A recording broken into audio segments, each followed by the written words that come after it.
নমস্কার, শুভ সন্ধ্যা।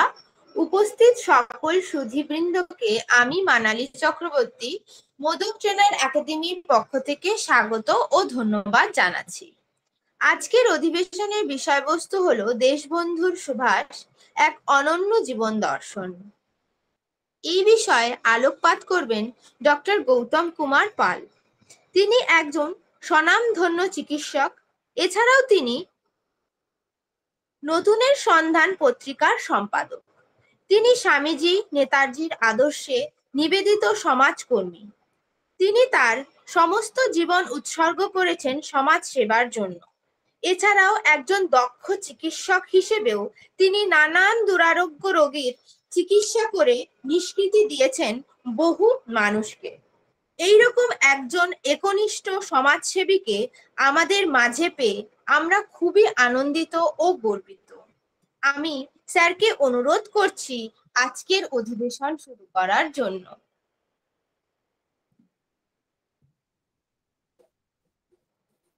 নমস্কার।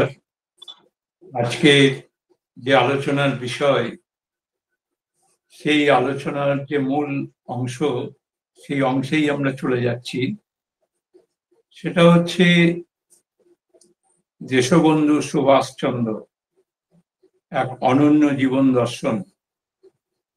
এই যে ভাবনাটা, দেশবন্ধু সুভাষচন্দ্র অর্থাৎ সুভাষচন্দ্রের চিন্তায়, সুভাষচন্দ্রের ভাবনায়, সুভাষচন্দ্রের মননে, সুভাষচন্দ্রের সমস্ত সত্তা জুড়ে দেশবন্ধুর যে প্রভাব, সেই প্রভাবটাই আজকের আলোচনার বিষয়বস্তু।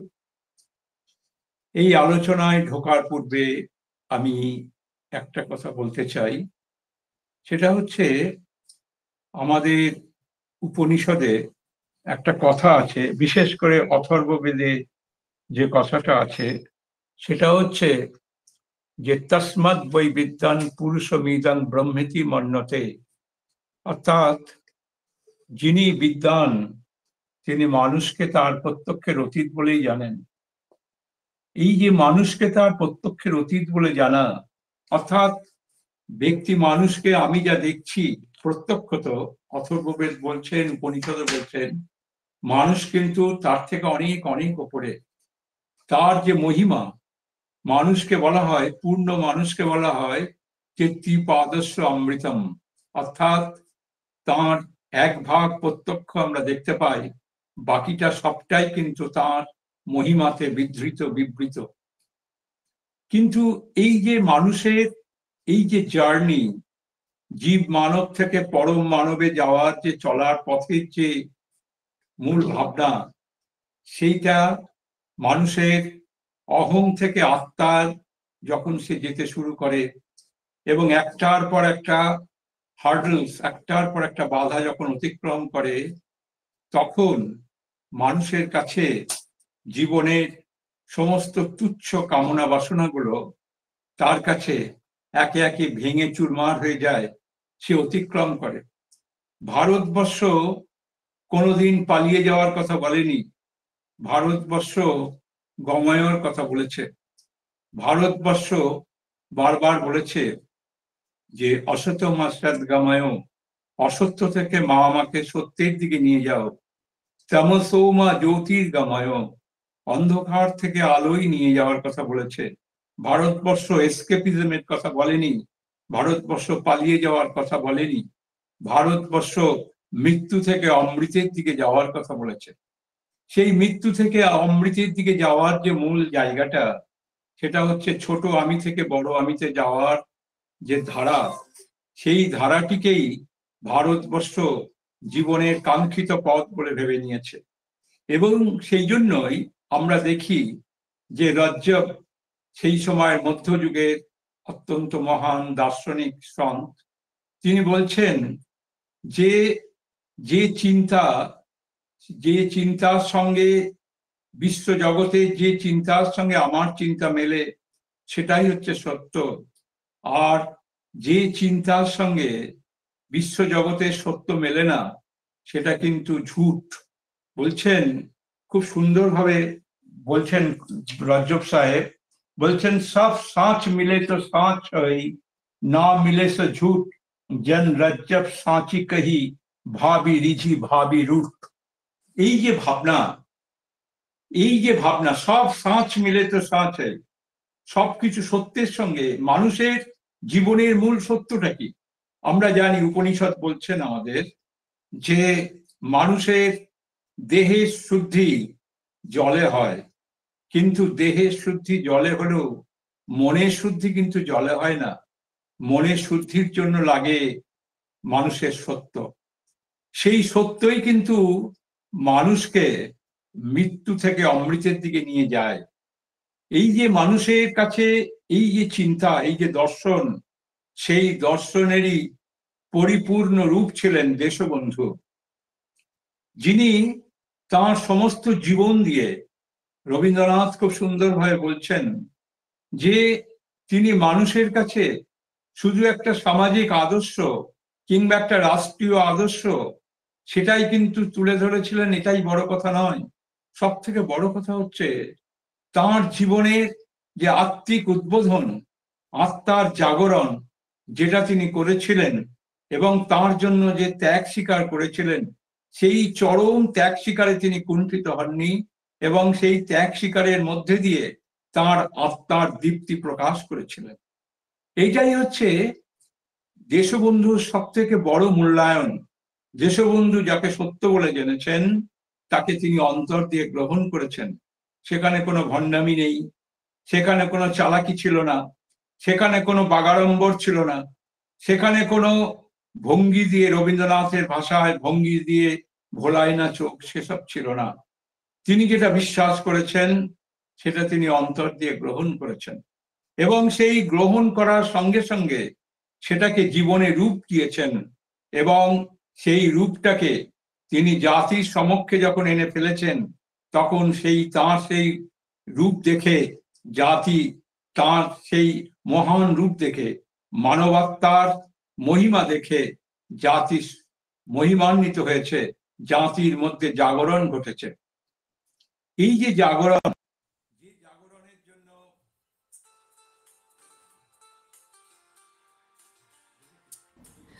স্যার আপনার সাউন্ডটা না শোনা যাচ্ছে না, আর আপনার ভিডিওটা হ্যাঁ ঠিক আছে। এই জাগরণের জন্য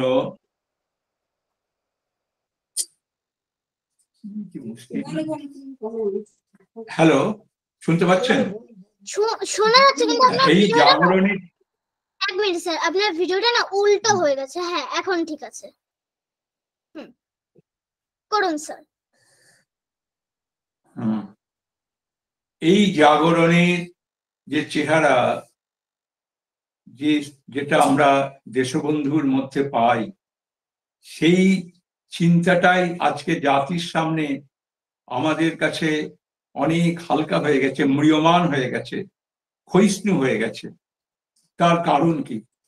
তার কারণ আজকে আমাদের জীবনে ভোগবাদ, আমাদের জীবনের ইতিহাস চেতনা, আমাদের জীবনের সামাজিক মূল্যবোধ, আমাদের দেশের সংস্কৃতির সঙ্গে আমাদের যে বন্ধন, সেটা অনেকাংশেই আমাদের মধ্যে হালকা হয়ে গেছে এবং যার জন্য আজকে দেশবন্ধুর মতো এত বড় মহাপ্রাণকে আমরা চিনতে পারিনি এবং জানবার কোনো চেষ্টাও আমাদের মধ্যে নেই।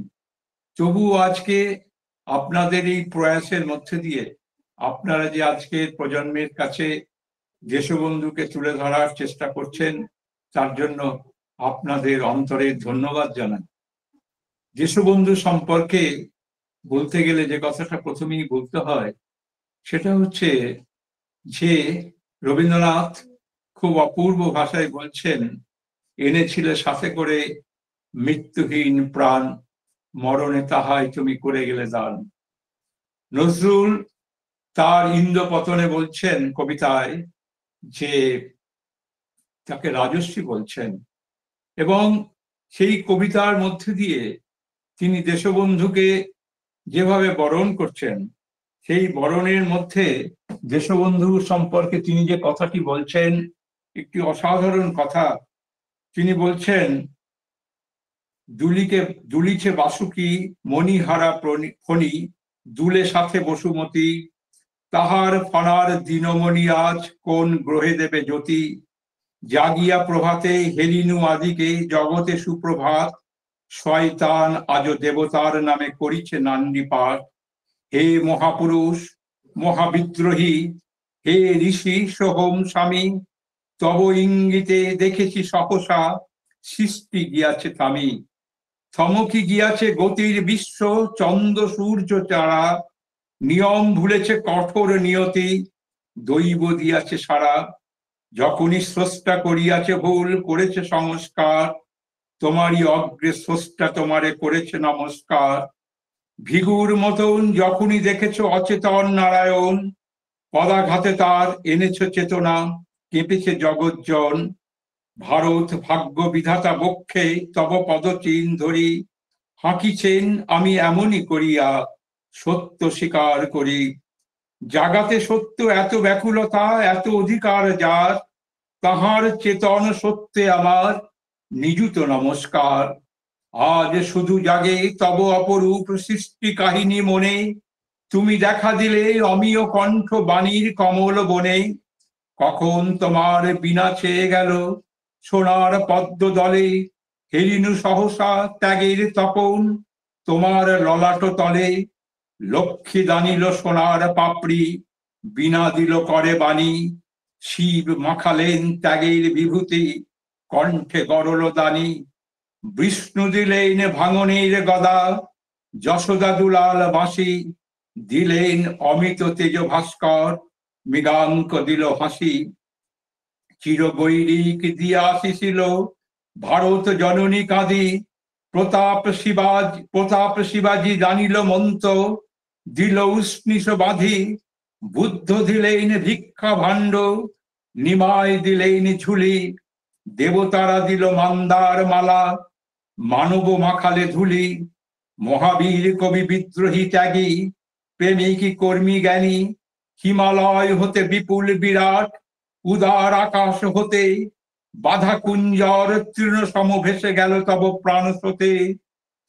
এবং নজরুল তাঁর কবিতার শেষ লগ্নে বলছেন, মৃত্যু আজিকে হইল অমর পরশী তোমার প্রাণ, কালো মুখ তার হলো আলোময় শ্মশানে উঠিছে গান। অগুরু পুষ্প চন্দন পুরে হলো সুগন্ধতর, হলো সুচিতর অগ্নি আজিকে সব হলো সুন্দর। ধন্য হইল ভাগীরথী ধারা তব চিতা ছায় মাখি, সমিত হইল পবিত্র আজি কোলে তব দেহ রাখি। অসুর নাসিনী জগন মাতার অকাল উদ্বোধনে, আঁখি উপাড়িতে গেছিলেন রাম আজিকে পড়িছে মনে। রাজস্বী আজি জীবন উপাড়ি দিলে অঞ্জলি তুমি, দনুজ দলনী জাগে কিনা আছে চাহিয়া ভারত ভূমি। এই যে চিন্তা, যে আজকে নজরুল তাকে রাজস্বী বলছেন, চিত্তরঞ্জনের কাছে দেশবন্ধু চিত্তরঞ্জন দাস, সিয়াদ দাস বলে আমরা যাকে চিনি, তিনি হচ্ছেন সেই মানুষ যিনি ত্যাগে এবং ভোগ্যে অপ্রতিদ্বন্দ্বী, যার লক্ষ লক্ষ টাকা রোজগারের মধ্যে দিয়ে তিনি বিলাসিতায় একটা সময় জীবন যাপন করেছেন। সেই বিলাসিতাকে তিনি দূরে ঠেলে দিয়ে তিনি ভারত মাতার মুক্তি যজ্ঞে নিজেকে আহুতি দিলেন।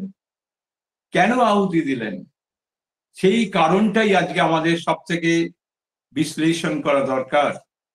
দেশবন্ধুর তাকে বলা হয়েছিল দেশবন্ধু মানে চণ্ডাল, যিনি যারা সকলের সমস্ত দুর্গতি দূর করেন, সমস্ত যে আবর্জনা যিনি দূর করেন, তিনি হচ্ছেন চণ্ডাল, তিনি হচ্ছেন দেশবন্ধু। তাকে দেশবাসী সেদিনকে দেশবন্ধু উপাধিতে ভূষিত করেছিল। তাকে দেশবন্ধু উপাধিতে ভূষিত করে সেদিন জাতি তার কাছে তার যে আমি বলছি আপনার ভিডিওটা না একটুখানি মানে বন্ধ হয়ে গেছে। বললাম তোকে। হ্যালো, হ্যাঁ ঠিক আছে। হ্যাঁ, দেশবন্ধুর কে তার দেশবাসী তাকে দেশবন্ধু উপাধিতে ভূষিত করেছিল, যে উপাধির মধ্যে দিয়ে দেশবন্ধু অর্থে চণ্ডাল। চণ্ডাল যেমন সমস্ত জঞ্জাল দূর করে সমাজকে শুদ্ধ রাখে, পবিত্র রাখে, দেশবন্ধু সমস্ত জঞ্জালকে, সমাজের জঞ্জাল, আমাদের জীবনের জড়তা, জাতির জড়তাকে দূর করার জন্য নিজের জীবনকে আহুতি দিয়েছিলেন। খুব সুন্দরভাবে উদাহরণ দিলে বোঝা যায় যে প্রকৃতির ওই ভয়ঙ্কর তেজ, সেই সূর্যের তেজকে যেমন প্রকৃতি, বিশেষ করে উদ্ভিদ, যেমন তার জীবনে ধারণ করে মানব প্রগতিকে এগিয়ে নিয়ে যাওয়ার জন্য, মানুষকে বাঁচিয়ে রাখার জন্য, প্রাণীকে বাঁচিয়ে রাখার জন্য তার নিজের জীবনে সমস্ত দুঃখ কষ্টকে বরণ করে সে শেষ পর্যন্ত ফলে ফুলে বিকশিত হয়ে নিজেকে যেমন প্রাণী জগতের জন্য নিজেকে উৎসর্গ করে, দেশবন্ধুর জীবনটাও ঠিক তাই।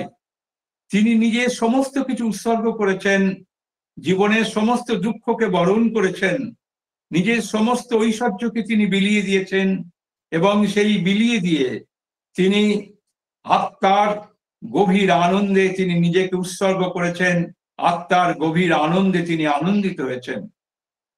দেশবন্ধু যে কাজটা সব থেকে বড় করেছিলেন সেটা হচ্ছে কংগ্রেস, সেই সময়ের ভারতবর্ষের জাতীয় কংগ্রেস, সেই কংগ্রেস তখন ছিল শুধুমাত্র মধ্যবিত্তদের এবং উচ্চবিত্তদের।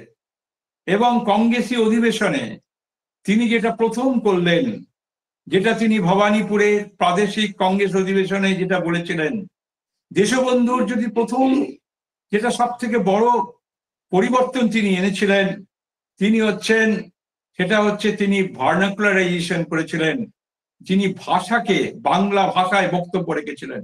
তখন কংগ্রেস অধিবেশনে ইংরেজিতে বক্তব্য রাখা হতো, কিন্তু দেশবন্ধু যেটা করলেন সেটা হচ্ছে বাঙালি জাতির জাগরণের জন্য তিনি বাংলা ভাষায় তিনি প্রথম বক্তব্য রাখা শুরু করলেন। এবং যেটা করলেন সেটা হচ্ছে বাংলা ভাষাকে তিনি বাংলা ভাষায় বক্তব্য রাখার মধ্যে দিয়ে তিনি আপামর মানুষের কাছে তার বক্তব্য ছড়িয়ে দেওয়ার চেষ্টা করলেন। সেখানে তিনি কি করলেন, সেখানে তিনি যেটা করলেন এর আগে যেটা কেউ করেননি, সেটা হচ্ছে যে বাঙালির সংস্কৃতি, বাঙালির ঐতিহ্য, বাঙালির ভাষা, বাঙালির সাংস্কৃতিক বৈশিষ্ট্য সমস্ত কিছুকে তিনি তার একটা নতুন মর্যাদা দিয়ে নতুন আঙ্গিকে তুলে ধরলেন। এবং বাংলাকে তিনি যে জায়গায় তুলে ধরলেন সেই জায়গাটা হচ্ছে এই যে বাঙালির যে প্রাণ, বাঙালির যে হৃদয়, সেটা বৈচিত্র্যময় হৃদয়। সেখানে সমন্বয়ের কথা আছে, সেখানে বৈচিত্র্যের কথা আছে, সেখানে সাম্যের কথা আছে। তিনি চণ্ডীদাসের কথা বললেন, যে চণ্ডীদাস তিনি বলছেন, বৈষ্ণব কবি চণ্ডীদাস, সবার উপরে মানুষ সত্য, তাহার উপরে নয়। তিনি মহাপ্রভুর কথা বললেন, চৈতন্য মহাপ্রভুর কথা বললেন, তিনি রামপ্রসাদের কথা বললেন, তিনি বাংলার তন্ত্র সাধনার কথা বললেন, তিনি বাংলার বৈষ্ণব সাধনার ঐতিহ্যের কথা বললেন, তিনি বাংলার যে বৈচিত্র্যময় সংস্কৃতির কথা বললেন। এবং সব থেকে বড় জিনিস যেটা বললেন সেটা হচ্ছে বাঙালির যে মূল চরিত্র, সেটা হচ্ছে বাঙালি হিন্দু নয়, বাঙালি মুসলমান নয়, বাঙালির আসল পরিচয় তার বাঙালিত্ব। এখানে ধর্মটা কোনো বিষয় নয়, মূল বিষয় যেটা সেটা হচ্ছে, দেশবন্ধু বারবার বলেছেন, সেটা হচ্ছে যে এই বাংলার স্নেহমাখা মাটিতে, এই বাংলার স্নেহময় পরিবেশে বাঙালির যে সংস্কৃতি, সেই সংস্কৃতি কিন্তু বাংলার মানুষকে আলাদা একটা বৈশিষ্ট্য দান করেছে। এবং বাঙালির মধ্যে যে এত মিলন, এত যে সংস্কৃতির মিলন, বহুমাত্রিক সমন্বয়, এই সমন্বয়টাকে দেশবন্ধু বারবার গুরুত্ব দিয়েছেন। এবং সেই কারণে তিনি একদিকে যেমন বাংলার নিচু তলার মানুষ, যেটা কংগ্রেস অধিবেশনে প্রথম তিনি করলেন, কংগ্রেসের সংবিধানে যেটা তিনি বারবার চেষ্টা করলেন, যেটা হচ্ছে যে কৃষক, শ্রমিক, সাধারণ মানুষকে কংগ্রেসের মধ্যে, কংগ্রেসের কাঠামোর মধ্যে আনার চেষ্টা করলেন। এই যে কৃষক, শ্রমিক, সাধারণ মানুষকে যে আনার চেষ্টা, এটা ভারতবর্ষের জাতীয় জীবনে প্রথম আমরা যেটা দেখি সেটা হচ্ছে বিবেকানন্দ করেছেন। এবং বিবেকানন্দ বর্তমান ভারতে এবং তার বিভিন্ন ভাবনায় তিনি বারবার বলছেন যে new order of thing is the salvation of the people by the people. জনগণের মুক্তি, নতুন চিন্তা হচ্ছে জনগণের মুক্তি জনগণের দ্বারা হবে। কিন্তু সেটা তো ধর্ম জগতে, সেটা তো আধ্যাত্মিক জগতে মানুষজন শুনেছে, কিন্তু সাধারণ মানুষের কাছে, রাজনীতির জগতে একমাত্র প্রথম নিয়ে এলেন আমরা দেখলাম দেশবন্ধু চিত্তরঞ্জন। তিনি মানুষের কাছে, মানুষকে তোলার, দরিদ্র নারায়ণ শব্দটি তিনি বিবেকানন্দের কাছ থেকে তিনি আনলেন। আমরা দেখেছি যে নারায়ণের কথা বলছেন, তার নিজস্ব পত্রিকা ছিল নারায়ণ পত্রিকা, এবং দরিদ্র নারায়ণের জাগরণের কথা তিনি বারবার বলছেন। এবং এই যে দরিদ্র নারায়ণের জাগরণের কথা বলছেন, সেই দরিদ্র নারায়ণ কারা? দরিদ্র নারায়ণ আমাদের দেশের কোটি কোটি বঞ্চিত কৃষক, আমাদের দেশের কোটি কোটি বঞ্চিত শ্রমিক, আমাদের দেশের কোটি কোটি বঞ্চিত সাধারণ সর্বহারা মানুষ, তারাই হচ্ছে দরিদ্র নারায়ণ, শ্রমজীবী নারায়ণ। এবং তিনি 98% মানুষের জন্য স্বরাজ চেয়েছেন। তিনি মধ্যবিত্তের স্বরাজ চাননি, তিনি বড়লোকের স্বরাজ চাননি। তিনি বারবার বলছেন, তিনি তার বক্তৃতায় বিভিন্ন জায়গায়, সে লাহোরে তিনি শ্রমিক সংগঠনের সম্মেলনেও বলছেন, তিনি সর্বত্র কংগ্রেস অধিবেশনেও বলছেন, তিনি বারবার একটা কথা বলছেন, সেটা হচ্ছে আমার স্বরাজ 98% মানুষের জন্য স্বরাজ। এবং সেই 98% মানুষ কারা? এই দরিদ্র নিপীড়িত মানুষদের জন্য তিনি ভেবেছেন, যেটা কংগ্রেসের একটা যুগান্তকারী পরিবর্তন। এবং সব থেকে বড় জিনিস যেটা দেশবন্ধু যেটা করলেন, সেটা হচ্ছে যে কলকাতা কেন্দ্রিক কংগ্রেস অধিবেশন নয়, প্রাদেশিক কংগ্রেস অধিবেশন কলকাতা কেন্দ্রিক নয়, তিনি জেলা স্তরে বিভিন্ন জায়গায় তিনি কংগ্রেসের শাখা প্রশাখা ছড়িয়ে দেওয়ার চেষ্টা করলেন। এবং ডিস্ট্রিক্ট কংগ্রেস কমিটি, জেলা কংগ্রেস কমিটি এবং আঞ্চলিক স্তরে কংগ্রেস কমিটিকে নিয়ে যাওয়ার প্রস্তাব দিলেন, এবং সেখান থেকেই তিনি তুলে আনলেন, আমরা দেখলাম যে অনিল বরণ রায়কে, আমরা দেখলাম যে সেখান থেকে তিনি তুলে আসলেন বীরেন শাসমলকে। এই রকম কত মানুষকে তিনি তুলে এনেছেন পরবর্তীকালে কংগ্রেসের মধ্যে, যারা আগামী দিনে দেশবন্ধুর সঙ্গে দেখা যাবে যে তারা তার সঙ্গে কাঁধে কাঁধ মিলিয়ে লড়াই করেছেন। এই যে দেশবন্ধুর এই যে ফ্রম অ্যাবাভ ডাউনওয়ার্ডস, এই যে ওপর থেকে নিচ পর্যন্ত কংগ্রেসী চিন্তাকে ছড়িয়ে দেওয়া এবং কংগ্রেসের চিন্তার মধ্যে দিয়ে দেশকে জাগিয়ে তোলা, বাংলাকে জাগিয়ে তোলা, তার পূর্বে কেউ এটা করতে পারেনি। এবং যে জন্য যখন তিনি দেখলেন যে ভারতবর্ষে, বাংলায়, তিনি দেখলেন যে কংগ্রেসের মধ্যে একটা ভয়ঙ্কর জড়তা এসে যাচ্ছে, কংগ্রেসের মধ্যে একটা ভয়ঙ্কর জড়তা, কংগ্রেস কর্মীদের মধ্যে জড়তা। আমরা দেখলাম 1920-21 সালে গান্ধীজি অসহযোগ আন্দোলন চালু করতে যাচ্ছেন, এবং তার পূর্বে দেশবন্ধুর কাছে সঙ্গে যোগাযোগ করেছেন সুদূর ইংল্যান্ড থেকে, কেমব্রিজ থেকে সুভাষচন্দ্র।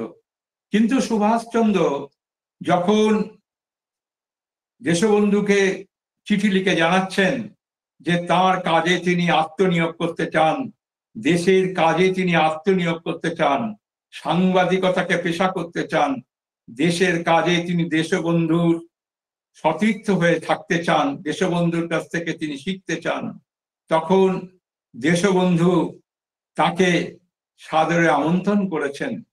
কিন্তু তার পূর্বে তিনি বলেছেন গান্ধীজির সঙ্গে দেখা করতে। এবং গান্ধীজির সঙ্গে তিনি যখন দেখা করলেন, গান্ধীজির সঙ্গে যখন তিনি জুলাই মাসে যখন নেমে গান্ধীজির সঙ্গে মণিভবনে দেখা করলেন, গান্ধীজিকে জিজ্ঞাসা করলেন যে আজকে আপনি যে অহিংস পথ নিচ্ছেন, এই অহিংস পথের মধ্যে দিয়ে কি দেশের সমস্যার সমাধান হবে, দেশ কি স্বাধীন হবে? তিনি বলেছিলেন, গান্ধীজি বলেছিলেন যে ভারতবাসীর হাতে সেরকম অস্ত্র নেই, সেই জন্যই অহিংসার পথ তিনি গ্রহণ করেছেন।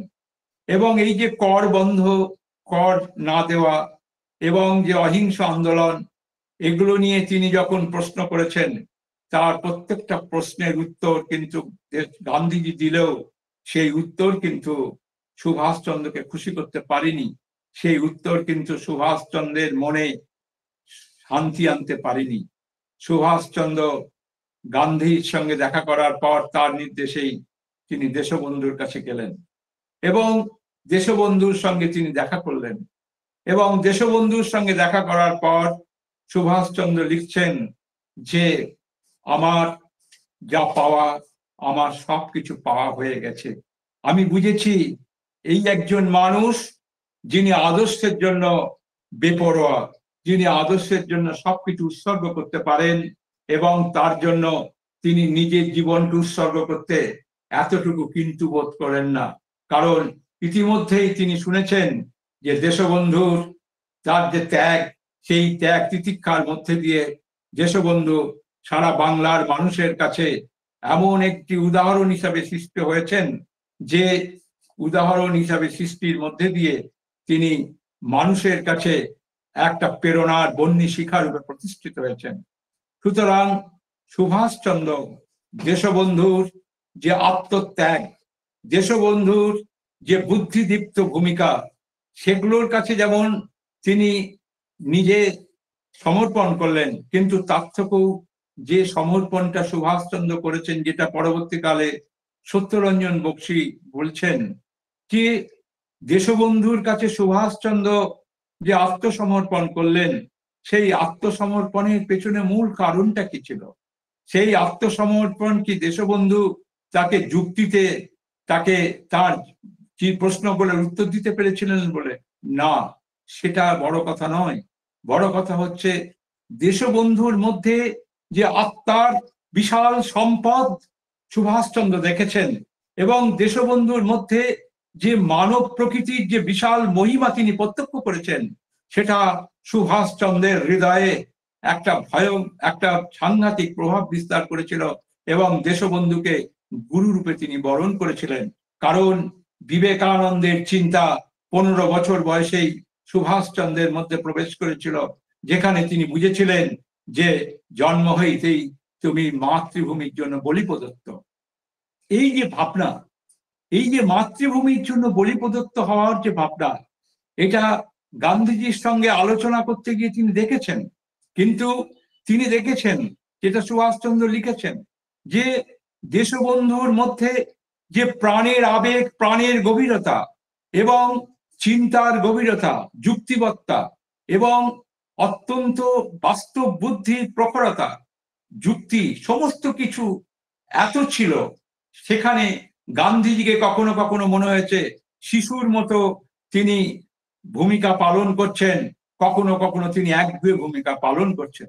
এবং যেটা তিনি বলছেন যে 1931 সালে লর্ড আরউইনের সঙ্গে যখন আলোচনা হয়, তখন তিনি যে এই যে গোলটেবিল বৈঠকে তিনি গোয়ারের মতো গিয়ে তিনি যে ভূমিকা পালন করেছিলেন, সেখানে তিনি সারেন্ডার করে এসেছিলেন ব্রিটিশ সাম্রাজ্যবাদের কাছে। আবার যখন 1921 সালে আমরা দেখলাম, 1921 সালে যখন প্রিন্স ওয়েলস যখন ভারতবর্ষে এসছেন 17ই নভেম্বরে প্রিন্স ওয়েলস ভারতবর্ষে আসার পর সারা ভারতবর্ষ জুড়ে কংগ্রেস সেদিনকে ধর্মঘট ডাকলেও কিন্তু সেই ধর্মঘট গান্ধীজি যে নিজস্ব জায়গা বোম্বাইয়ে, সেই ধর্মঘট কিন্তু জনগণ সেভাবে সাড়া দেয়নি।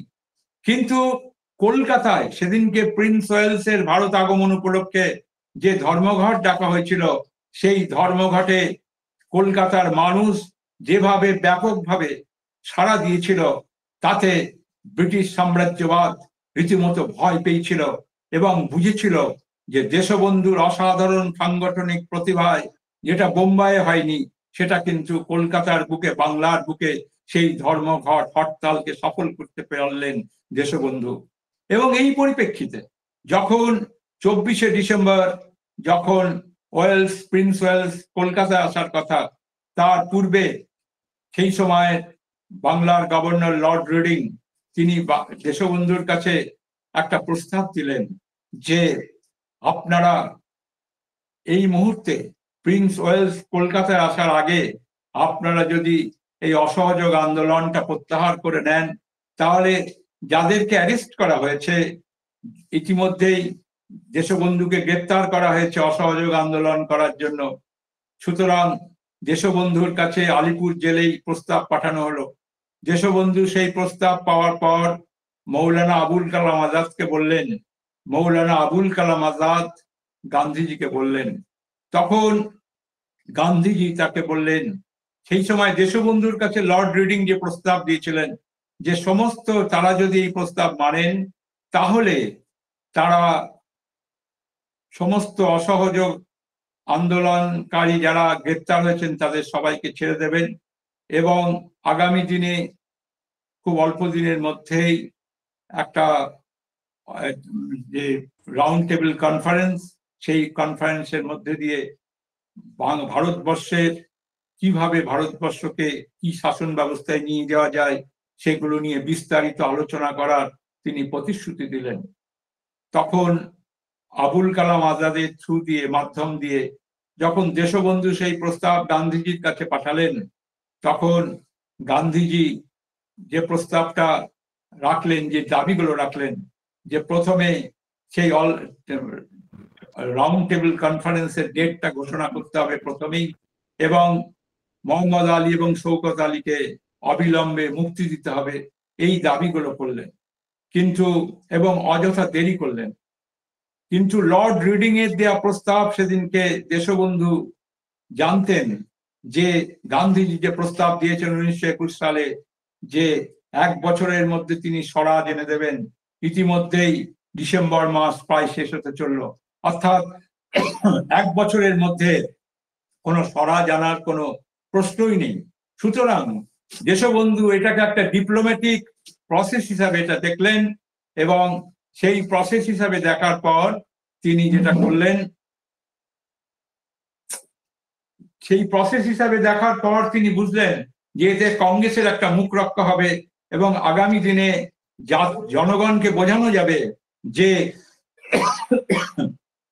কিভাবে ব্রিটিশ সাম্রাজ্যবাদ তাদেরকে বলে শোনা যাচ্ছে না, ব্রিটিশ সাম্রাজ্যবাদ তাদেরকে কিভাবে ধোঁকা দিয়েছে এবং নতুন করে আন্দোলনের জন্য সংগঠিত করার জন্য সময় পাওয়া যাবে। দেশবন্ধু এই পরিকল্পনাটা নিয়েছিলেন। লর্ড রিডিং এর এই যে প্রস্তাব এবং দেশবন্ধু যেভাবে অত্যন্ত ডিপ্লোম্যাটিক্যালি যেভাবে হ্যান্ডেল করেছিলেন, কিন্তু গান্ধীজির গোঁয়ার্তুমির জন্য, শিশু সুলভ গোঁয়ার্তুমির জন্য সেদিনকে আমরা দেখলাম যে ভারতবর্ষের ভবিষ্যৎ একটা অন্য খাতে বইত, কিন্তু সেই খাতে বওয়ার রাস্তাটা কিন্তু গান্ধীজির গোঁয়ার্তুমির জন্য নষ্ট হয়ে গেল, এবং যেটা পরবর্তীকালে সুভাষচন্দ্র বলেছেন। সেই জন্য সুভাষচন্দ্র বারবার বলছেন যে দেশবন্ধুর মধ্যে যে প্রাণের আবেগ ছিল, প্রাণের স্বতঃস্ফূর্ততা ছিল, দেশবন্ধুর মধ্যে যে গভীর দার্শনিক চিন্তা ছিল, এবং বীরেন চট্টোপাধ্যায় খুব অসাধারণ কথা বলেছেন যে দেশবন্ধু এত বড় দেশনায়ক হতে পেরেছিলেন যে কারণে, সেটা হচ্ছে দেশবন্ধুর মধ্যে কবিত্ব ছিল, দেশবন্ধুর মধ্যে কবি প্রতিভা ছিল। বীরেন চট্টোপাধ্যায় বলছেন যে আমরা দেখেছি মাও সেতুং বিশ্বমাপের কবি ছিলেন, হোচিমিন বিশ্বমানের কবি ছিলেন, যে বিশুদ্ধ দেশপ্রেমের সঙ্গে বিশুদ্ধ কাব্য সাধনার একটা সম্পর্ক আছে। মানবতাকে এত এত নিখুঁতভাবে, মানব আত্মাকে এত নিখুঁতভাবে পর্যালোচনা করার জন্য যে কবির হৃদয় এত গভীরভাবে এত সূক্ষ্মভাবে পর্যালোচনা করতে পারে, সেটা পৃথিবীতে অন্য কেউ পারে না। সেই জায়গা থেকেই বীরেন চট্টোপাধ্যায় বলছেন যে দেশবন্ধুর এত বড় চরিত্র, এত বড় ত্যাগব্রতী চরিত্র এই কারণেই হয়েছিল, তিনি মানুষের এত কাছে পৌঁছেছিলেন, তিনি মানুষের হৃদয়ের সম্রাট হয়েছিলেন এই কারণেই যে তার মধ্যে একটা অসাধারণ কবি প্রতিভা ছিল। এই জায়গা থেকে দেশবন্ধু মহান, দেশবন্ধু অনন্য। এবং দেশবন্ধুর তার চিন্তার মধ্যে দিয়ে সেদিন যেটা করেছিলেন সেটা হচ্ছে, তিনি কলকাতা কর্পোরেশন যখন নতুন আইন হলো এবং সেখানে তিনি বলেছিলেন যে ব্রিটিশ শাসনকে যদি উৎখাত করতে হয়, 1921 সালে কংগ্রেস যখন অসহযোগ আন্দোলন, কংগ্রেসের অসহযোগ আন্দোলন যখন মুখ থুবড়ে পড়লো এবং কংগ্রেসের অসহযোগ আন্দোলন চৌরি চৌরার ঘটনাতে যখন গান্ধীজি প্রত্যাহার করলেন এবং একটা উত্তরপ্রদেশের একটা সামান্য থানাকে কেন্দ্র করে যে মানুষের মারমুখী মানসিকতা, সেটাকে কেন্দ্র করে সারা ভারতবর্ষের সাধারণ মানুষের যে উত্তাল গণ আন্দোলন, ব্রিটিশ সাম্রাজ্যবাদকে উপড়ে ফেলার জন্য যে উত্তাল গণ আন্দোলন, সেই উত্তাল গণ আন্দোলনকে যেভাবে গান্ধীজি থামিয়ে দিয়েছিলেন, সেই গান্ধীজি থামিয়ে দেওয়াটা দেশবন্ধু শুধু নয়, সুভাষচন্দ্র শুধু নয়, মতিলাল নেহরু শুধু নয়, প্রত্যেকে সেদিনকে অত্যন্ত ক্ষুব্ধ হয়েছিলেন এবং গান্ধীজির এই এক না একতন্ত্রী মনোভাবের তারা তীব্র সমালোচনা করেছিলেন। দেশবন্ধু খুব সুন্দরভাবে বলেছেন যে দেশবন্ধু গান্ধীজি সম্পর্কে বলেছেন, গান্ধীজি প্রত্যেকটা ইস্যু খুব ভালো বাঁচতে পারেন, প্রত্যেকটা ইস্যুকে তিনি একটা আন্দোলনের পর্যায়ে নিয়ে যাওয়ার জন্য সাংগঠনিক ক্ষমতা তিনি বিন্যস্ত করতে পারেন, সাংগঠনিক ক্ষমতা তিনি বিকাশ ঘটাতে পারেন।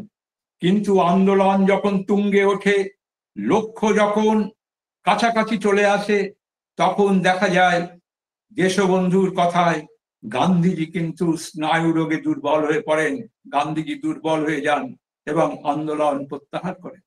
এটা আমরা বারবার দেখেছি, এটা অসহযোগ আন্দোলনে দেখেছি, এটা আইন অমান্য আন্দোলনে দেখেছি। এ কথা পরবর্তীকালে সুভাষচন্দ্র স্বীকার করেছেন। আপনারা জানেন যে 1933 সালে লন্ডন পলিটিক্যাল কনফারেন্সে সুভাষচন্দ্র এই কথাটাই বলেছেন যে আগামী দিনে, এবং তার আগে তিনি যখন জেনেভায় ছিলেন তখন তিনি বিঠল ভাই প্যাটেলের সঙ্গে যৌথ বিবৃতি দিয়ে বলেছিলেন গান্ধী নেতৃত্ব ব্যর্থ হয়ে যাচ্ছে, কারণ গান্ধী নেতৃত্ব জনগণের আশা আকাঙ্ক্ষাকে চূড়ান্ত জায়গায় নিয়ে যাওয়ার মতো সেই শক্তি ধরছে না। এখানে কমান্ডারের বিশাল ভুল, সৈন্যবাহিনী কিন্তু প্রস্তুত থাকলেও কমান্ডারের বিশাল স্নায়ু দৌর্বল্য এবং তার অবিমিষ্টকারিতা, তার দ্বিধাগ্রস্ত মানসিকতা আন্দোলনকে কাঙ্ক্ষিত রূপে পৌঁছে দিচ্ছে না। একথা সুভাষচন্দ্র পরবর্তীকালে বলেছেন, যার অনেক পূর্বে দেশবন্ধু সে কথা বলেছেন। তথাপি দেশবন্ধু বুঝেছিলেন যে গান্ধী নেতৃত্বকে এই মুহূর্তে ছাড়লে চলবে না, যে জন্য তিনি চেয়েছিলেন যে অসহযোগ আন্দোলনে যখন একটা ডামাডোল চলছে, সাধারণ মানুষের আশা আকাঙ্ক্ষা যখন হতাশায় রূপান্তরিত হচ্ছে, সেই সময় তিনি বুঝলেন যে আমাদের যদি কংগ্রেস কর্মীদের যদি পার্লামেন্টের ভেতরে সেই সময় যে সেন্ট্রাল অ্যাসেম্বলি, যে কেন্দ্রীয় সব আইনসভা এবং প্রাদেশিক আইনসভার মধ্যে যদি কংগ্রেস প্রবেশ করে এবং সরকারের বিভিন্ন জনবিরোধী ভূমিকাকে তারা যদি বিভিন্নভাবে প্রতিরোধ করে আইনসভার মাধ্যমে এবং সেগুলোকে অসার প্রতিপন্ন করে যুক্তির মধ্য দিয়ে, তাহলে আইনসভার ভেতরে এবং বাইরে সমস্ত রকম ভাবে আন্দোলনের মধ্যে দিয়ে ব্রিটিশ সাম্রাজ্যবাদের অসারত্ব প্রমাণ করে দেওয়া যাবে এবং মানুষের কাছে ব্রিটিশ সাম্রাজ্যবাদ সম্পর্কে যেটুকুনি মোহ আছে সেই মোহ ভেঙে চুরমার করে দিয়ে জাতীয় আন্দোলনে তাদের অন্তর্ভুক্ত করা যাবে। একথা তিনি বুঝেছিলেন এবং এই কথা বুঝেছিলেন বলেই তিনি যে পার্লামেন্টে সেই সময় যে আইনসভা, সেই আইনসভায় তিনি ঢুকবার কথা বললেন তার এই চিন্তার বিরুদ্ধে তিনি গয়া কংগ্রেসে সে প্রস্তাব রাখলেন, কিন্তু গয়া কংগ্রেসে তার সেই প্রস্তাব গ্রহণ করা হলো না, তাকে চূড়ান্ত অপমান করা হলো। এবং সেই চূড়ান্ত অপমান করার পর তিনি বুঝলেন যে অপমানে ভেঙে পড়লে চলবে না। যেই জন্যই গয়া কংগ্রেসের পর তিনি 1923 সালের 1 জানুয়ারি কংগ্রেসের ভেতরেই স্বরাজ্য দল গঠন করলেন এবং সেই স্বরাজীদের নিয়ে তিনি যে দল গঠন করলেন সেখানে তিনি সভাপতি হলেন এবং তার লেফটেন্যান্ট ছিলেন মতিলাল নেহেরু, বিঠলভাই প্যাটেল এবং সেই সময়ে যারা বিশিষ্ট কংগ্রেসী নেতৃবৃন্দ তারা, এবং সুভাষচন্দ্র তো ছিলেনই, এবং বাংলা কংগ্রেসের অধিকাংশ সদস্যই তার সঙ্গে ছিলেন। এবং সেদিনকে তার স্বরাজ দলের যে কর্মসূচি, সেই কর্মসূচির মধ্যে তিনি যে প্রো চেঞ্জার আউটলুক তুলে ধরলেন এবং গান্ধীবাদীরা যারা দেশবন্ধুর চিন্তাকে প্রত্যাখ্যান করলো চক্রবর্তী রাজাগোপালাচারীর নেতৃত্বে, তারা সেদিনকে নো চেঞ্জার বলে চিহ্নিত হলো। প্রো চেঞ্জার এবং নো চেঞ্জারদের মধ্যে যখন সংঘাত গয়া কংগ্রেসে যেটা আমরা দেখলাম, তারপর তিনি চলে গেলেন দাক্ষিণাত্যে, তিনি বোম্বাইয়ে গেলেন, তিনি হায়দ্রাবাদে গেলেন, তিনি সর্বত্র গেলেন, সারা ভারতবর্ষ ঘুরলেন। প্রচন্ড শারীরিক অবস্থা খারাপ হওয়া সত্ত্বেও তিনি সারা ভারতবর্ষে গিয়ে তিনি ব্রিটিশ সাম্রাজ্যবাদকে উৎখাত করার জন্য স্বরাজ দলের যে কর্মসূচি সেটা তিনি তুলে ধরলেন এবং সেই কর্মসূচি তুলে ধরার মধ্যে দিয়ে তিনি বিপুল জনসমর্থন পেলেন। এবং পরবর্তীকালে আমরা দেখলাম যে বোম্বাইয়ের যে কংগ্রেস কমিটির অধিবেশন বসলো, সেখানে কিন্তু দেশবন্ধুর প্রস্তাব পাশ হলো এবং 1 বছরের মধ্যে দেশবন্ধু স্বমহিমায় তিনি প্রতিষ্ঠিত হলেন। তার ওই প্রো চেঞ্জার আউটলুক অর্থাৎ কেন্দ্রীয় আইনসভা এবং প্রাদেশিক আইনসভাতে গিয়ে ব্রিটিশ সাম্রাজ্যবাদের শোষণ ভিত্তিক তার যে শাসন, সেই শোষণের মুখোশটাকে খুলে দেওয়ার তার যে কর্মসূচি, সেটাকেই কংগ্রেস গ্রহণ করলো এবং কংগ্রেস এই নির্বাচনে অংশগ্রহণ করার তারা সম্মতি দিল। সারা ভারতবর্ষে সেই প্রক্রিয়াটাই শুরু হলো। এই যে দেশবন্ধুর এই যে কৌশল, এই যে তার রাজনৈতিক বুদ্ধিমত্তা, এটা ভারতবর্ষে সুভাষচন্দ্রের আগে কারোর মধ্যে আমরা দেখিনি। দেশবন্ধু এমন একজন মানুষ যার মধ্যে এই রাজনৈতিক বিচক্ষণতা, রাজনৈতিক এবং এই কূটনৈতিক বুদ্ধি তার এত প্রকট ছিল। তিনি বুঝেছিলেন যে ভারতবর্ষকে ব্রিটিশ সাম্রাজ্যবাদ কিভাবে শোষণ করছে এবং ভারতবর্ষকে ব্রিটিশ সাম্রাজ্যবাদ কিভাবে শোষণ করছে রাজনীতির ক্ষেত্রে প্রথম বুঝেছিলেন দেশবন্ধু এবং তারপরে বুঝেছিলেন সুভাষচন্দ্র। এই দুজনই বুঝেছিলেন, আর কেউ বোঝেননি। যেটা পরিষ্কারভাবে আজকে বলতে কোনো দ্বিধা নেই, কারণ শুধুমাত্র আবেগের উপর বিশ্বাস করে, আবেগের উপর ভরসা করে, শুধুমাত্র ধর্মীয় আধ্যাত্মিক অনুভূতি দিয়ে দেশের শাসন করা যায় না, এটা দেশবন্ধু বুঝেছিলেন এবং দেশবন্ধু ছিলেন অত্যন্ত বাস্তববাদী। এবং সেই কারণে দেশবন্ধু সেদিন যেটা করেছিলেন, একদিকে যেমন তিনি কংগ্রেসকে তিনি তার পথে নিয়ে এলেন, প্রো চেঞ্জার আউটলুকে কংগ্রেস সমর্থন জানালো।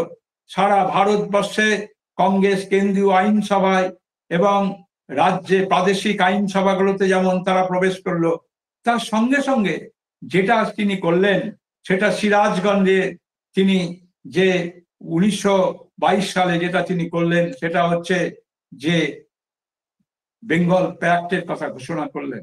মুসলিমদেরকে তিনি বুঝলেন যে বাংলায় যেভাবে মুসলিমরা পিছিয়ে আছে, মুসলিমরা যেভাবে বাংলার বুকে তারা অনগ্রসর, অনুন্নত, তাদেরকে যদি শিক্ষার দিক থেকে, তাদেরকে যদি আইনসভায় তাদের প্রতিনিধিত্ব করার সুযোগ না দেওয়া যায়, তাদেরকে যদি সব দিক থেকে অনুন্নতদের যদি উন্নত করার সুযোগ না দেওয়া যায়, তবে এই ধর্মীয় বিভাজনের আড়ালে ব্রিটিশ সাম্রাজ্যবাদ যেভাবে মানুষের মধ্যে বিভেদের বীজ পুঁতেছে, সেই বিভেদের বীজ কিন্তু আরো ধীরে ধীরে একেবারে তৃণমূল স্তরে পৌঁছে গিয়ে বাঙালি জাতিকে ধ্বংস করে দেবে, বাঙালির ঐক্য সাধনাকে ধ্বংস করে দেবে, স্বাধীনতা আন্দোলনকে দুর্বল করে দেবে। এবং এজন্য তিনি 58-42 অর্থাৎ মুসলিমদের ক্ষেত্রে 58%, হিন্দুদের ক্ষেত্রে 42%, এইভাবেই তিনি সংরক্ষণের কথা তিনি বললেন, এবং কোথাও কোথাও তিনি 55-45-এর কথাও বলেছেন। আজকে সিরাজগঞ্জে যে প্রস্তাব গৃহীত হয়েছিল বঙ্গীয় প্রাদেশিক কমিটি মিটিংয়ে, সেইটা পরবর্তীকালে কৃষ্ণনগরে বঙ্গীয় প্রাদেশিক কমিটির অধিবেশনে সেই প্রস্তাব খারিজ হয়ে গেল। কারণ সেই সময় যারা সংকীর্ণবাদী, যারা মুসলিমদেরকে তারা মনস্ক সম্মান দিতে যাদের আপত্তি ছিল, তারা কিন্তু বিশেষ করে যারা সংকীর্ণবাদী, তারা কিন্তু সিরাজগঞ্জের যে পাস করা আইন বেঙ্গল প্যাক্ট, সেই বেঙ্গল প্যাক্টকে কিন্তু তারা খারিজ করে দিল পরবর্তীকালে বঙ্গীয় প্রাদেশিক কংগ্রেস কমিটি অধিবেশনে কৃষ্ণনগরে। কিন্তু আমরা কি দেখলাম, যে এই মুসলিমদেরকে সঙ্গে নিয়ে জাতীয় আন্দোলনে সামিল করার যে প্রক্রিয়া দেশবন্ধু তৈরি করলেন, তার আগে অবশ্য লখনৌ চুক্তি হয়েছিল, কিন্তু লখনৌ চুক্তি হলেও সেই চুক্তির কোনো মান্যতা কংগ্রেস সেইভাবে দেয়নি। দেশবন্ধু যেটা করলেন, স্বরাজ দল যখন করলেন 1923 সালের 1 জানুয়ারি, সেখানেও তিনি এই প্রস্তাব তুলেছিলেন যে লখনৌ চুক্তির সম্মান দিতে হবে, মুসলিমদেরকে জাতীয় রাজনীতিতে, শিক্ষার ক্ষেত্রে, সর্বক্ষেত্রে মুসলিমদেরকে ব্যাপকভাবে সুযোগ দিতে হবে। এবং দেশবন্ধু খুব পরিষ্কারভাবে বলেছেন, যে কথা সুভাষচন্দ্র বলেছেন, যে আমরা মুসলিমদেরকে কোনো ধর্মের ভিত্তিতে নয়, কোনো সুবিধাবাদের ভিত্তিতে নয়, অনুন্নতদের উন্নত করার চিন্তায় আমরা তাদেরকে এই সুযোগ দিতে চেয়েছিলাম, এবং এইটাকে আমরা একটা মানবতার পক্ষে একটা পদক্ষেপ বলে ভেবেছি। এই যে ভাবনাটা, এবং বিবেকানন্দ যে কথাটা বারবার বলেছেন, যেটা সিস্টার ক্রিস্টিন রেমিনিসেন্সেস অফ বিবেকানন্দতে বারবার লিখেছেন, যে বিবেকানন্দ ভারতবর্ষকে কখনো হিন্দু রাষ্ট্র বলে ভাবতেন না, বিবেকানন্দ মিশ্র সংস্কৃতির দেশ বলে ভাবতেন। এবং বিবেকানন্দ বারবার তিনি সরফরাজ হোসেনের লেখায়, চিঠিতে এবং বিভিন্ন জায়গায়, বিবেকানন্দ আমেরিকায় বিভিন্ন বক্তৃতাতেও বলেছেন যে বৈদান্তিক মস্তিষ্ক এবং ইসলামিক দেহের মিলনেই ভারতের প্রকৃত উন্নতি সম্ভব। সেই একই কথা বলছেন দেশবন্ধু। তিনি বলছেন, হিন্দুর চিন্তা এবং মুসলমানের তেজকে যদি এক করা না যায়, তাহলে বাঙালির জাগরণ হবে না, ভারতের জাগরণ হবে না। এই যে ভাবনা, এই যে সমন্বয় ভাবনা, এটা বাঙালির ভাবনা। রংপুর ভাষণে যে কথা সুভাষচন্দ্র বারবার বলছেন, যে বাঙালির সংস্কৃতির যে বৈশিষ্ট্য, সেটি মূলত 3টে স্তম্ভের উপর দাঁড়িয়ে আছে।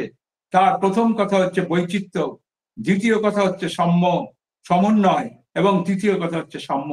বৈচিত্র্য, সমন্বয় এবং সাম্যের ভিত্তিতে বাঙালি সংস্কৃতি দাঁড়িয়ে আছে। এবং ব্রাহ্মণ্য সংস্কৃতির বিরুদ্ধে বাঙালি যে বিদ্রোহ ঘোষণা করেছে বারবার, সে কথা তিনি রংপুর ভাষণে বারবার বলেছেন। কারণ তিনি বারবার বলছেন, যে বাংলায় বৌদ্ধ ধর্মের উৎপত্তি, যে বাংলায় জৈন ধর্মের উৎপত্তি, যে বাংলায় বৌদ্ধ ধর্মের বিকাশ, যে বাংলায় জৈন ধর্মের বিকাশ, যেখানে মানুষকে, যেখানে তন্ত্র সাধনার বিকাশ ঘটেছে, বাংলায় হিন্দু এবং বৌদ্ধ ধর্মের সমন্বয়ে যে তন্ত্রের বিকাশ ঘটেছে, যে তন্ত্রে মানুষকে সবচেয়ে বড় সম্মান দেওয়া হয়েছে, যে তন্ত্র মানুষকেই সব থেকে বড় গুরুত্ব দিয়েছে, সেই বাংলা কোনোদিন মানুষকে ঘৃণা করতে পারে না। সেই বাংলা কোনোদিন বর্ণ বৈষম্যের মধ্য দিয়ে বাঙালিকে কোনোদিন, যাকে বলে সর্বনাশের অতলান্ত সমুদ্রে নিক্ষেপ করতে পারে না। এই কথা নেতাজি যেমন বলেছেন, সে কথা দেশবন্ধু বলেছেন।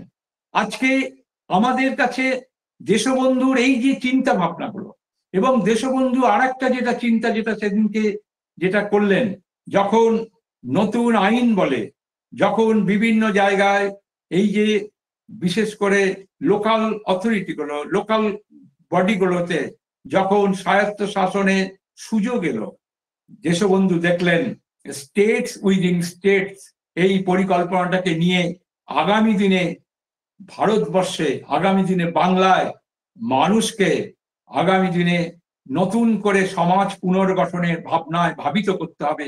এবং তার জন্য তিনি কলকাতা কর্পোরেশনের নির্বাচনে যে পরিকল্পনা নিলেন এবং সেখানে তিনি যে মুসলিম বেঙ্গল প্যাক্ট গ্রহণ করেছিলেন, যে বেঙ্গল প্যাক্ট সিরাজগঞ্জ কনফারেন্সে গৃহীত হয়েছিল, সেই বেঙ্গল প্যাক্টের প্রস্তাব গৃহীত হওয়ার যে সুফল তিনি পেলেন সেটা হচ্ছে যে সেই সময় সেপারেট ইলেকটরেটের ভিত্তিতে নির্বাচন হলেও আমরা দেখলাম যে দেশবন্ধুর এই চিন্তা সেদিনকে কিন্তু বাংলার মানুষ গ্রহণ করলো এবং কর্পোরেশনে তিনি ব্যাপক সাফল্য পেলেন।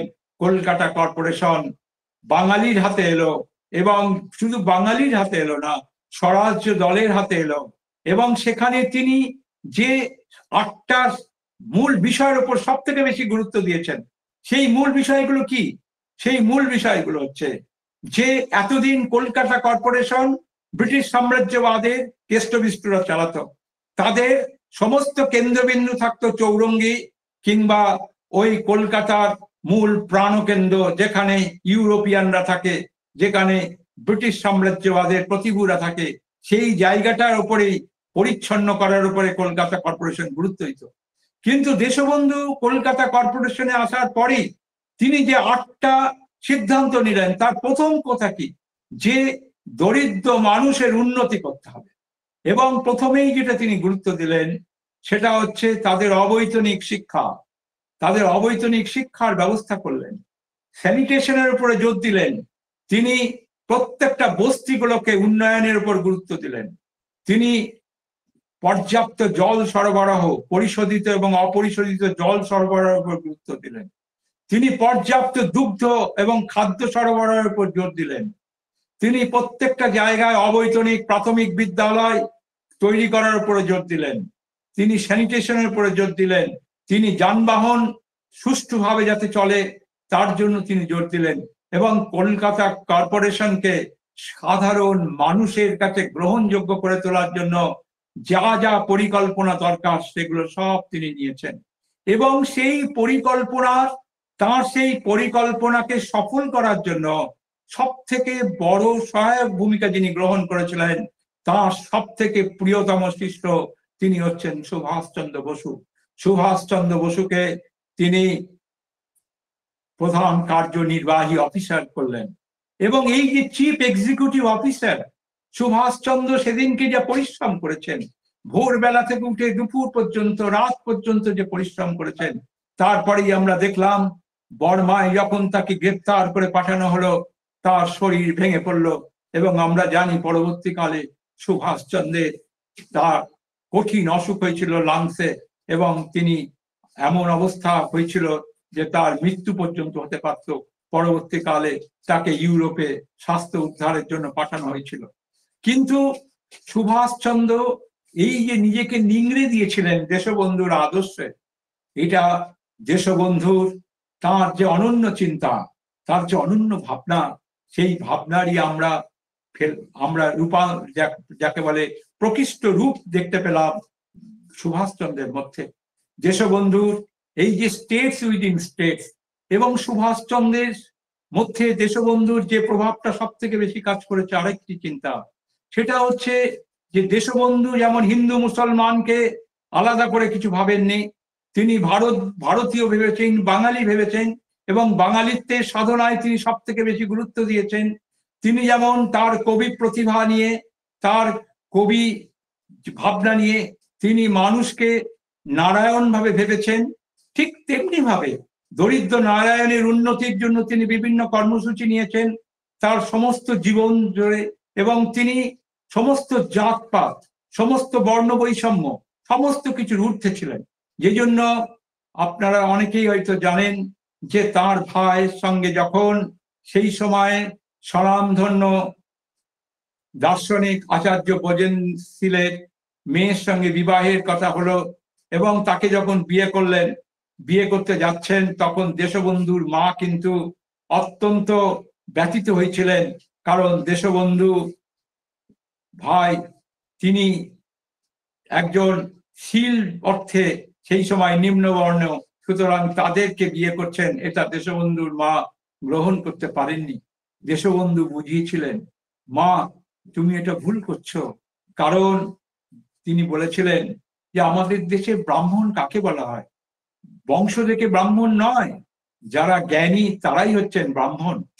তা এই যে জায়গাটা, এই জায়গাটাকে তিনি বুঝিয়েছিলেন, যে মাকে বলেছিলেন যে মা, তুমি যার সঙ্গে আমার ছোট ভাইয়ের বিয়ে হচ্ছে তার বাবা হচ্ছে অত্যন্ত জ্ঞানী লোক, তিনি ব্রাহ্মণ, তিনি শীল পদবী হতে পারেন কিন্তু প্রকৃত অর্থে তিনি ব্রাহ্মণ। এইভাবে তিনি মানুষের কাছে বার্তা দিয়েছিলেন যে বংশ পরিচয় নয়, মানুষের মূল কাজ হচ্ছে কর্ম, এবং জাতপাত সমস্ত সংকীর্ণতার ঊর্ধ্বে, ধর্মের ঊর্ধ্বে উঠে দেশবন্ধু একটা উদার মানবতার যে ভাবনা দিয়েছেন। এবং তার সঙ্গে সঙ্গে দেশবন্ধু যেটা করেছিলেন সেটা হচ্ছে প্যান এশিয়াটিক চিন্তা। সেই প্যান এশিয়াটিক চিন্তা যেটা আমরা দেখলাম যে সত্য বক্সী তিনি প্যান এশিয়াটিক ফেডারেশনের কথা বলেছেন, যেটা দেশবন্ধুর হাতে যখন পড়লো, সেই প্যান এশিয়াটিক ফেডারেশনের চিন্তা যখন দেশবন্ধুর হাতে ফরওয়ার্ড পত্রিকার জন্য যখন পড়লো, তাতে দেশবন্ধু এত খুশি হয়েছিলেন যে সত্য বক্সীকে তিনি বলেছিলেন তুমি আমার পত্রিকায় লেখালেখি করবে এবং দায়িত্ব নেবে। এই যে প্যান এশিয়াটিক চিন্তা, এই চিন্তাটা পরবর্তীকালে সুভাষচন্দ্র নিয়েছেন, এবং এশিয়া ফর দ্য এশিয়ানস, এই ভাবনাটা রাসবিহারী বসু এবং দেশবন্ধু এরা প্রত্যেকেই এই ভাবনাটাকে লালন পালন করেছেন, এবং তারই পরিপ্রেক্ষিতে আমরা দেখলাম আজাদ হিন্দ ফৌজ গঠন। সুভাষচন্দ্রের চিন্তার সঙ্গে দেশবন্ধুর চিন্তার যে সব থেকে বড় মিল যেখানে, সেটা হচ্ছে এরা উদার মানবতাবাদে বিশ্বাসী। কিন্তু মূল কথা যেটা, দেশবন্ধু বিশ্বাস করতেন যে salvation of the people by the people. তিনি বারবার বলতেন মধ্যবিত্তের স্বরাজ আমি চাই না, গুটি কয়েক মানুষের মুক্তি আমি চাই না, আমি চাই 98% মানুষের মুক্তি, যারা সাধারণ মানুষের মঙ্গলের জন্য দেশের সমস্ত ঐশ্বর্য, দেশের সমস্ত রিসোর্স ব্যবহার করতে পারবে এবং দেশের প্রত্যেকটা মানুষের মুখে হাসি ফুটবে। এই যে টয়লিং মাসেস, এই যে নিপীড়িত জনগণের জন্য তার যে ভাবনা, এবং এই ভাবনা দেশবন্ধু বিবেকানন্দের কাছ থেকে পেয়েছেন, এই ভাবনা শ্রী রামকৃষ্ণের কাছ থেকে নিয়েছেন, এটা তিনি স্বীকার করেছেন।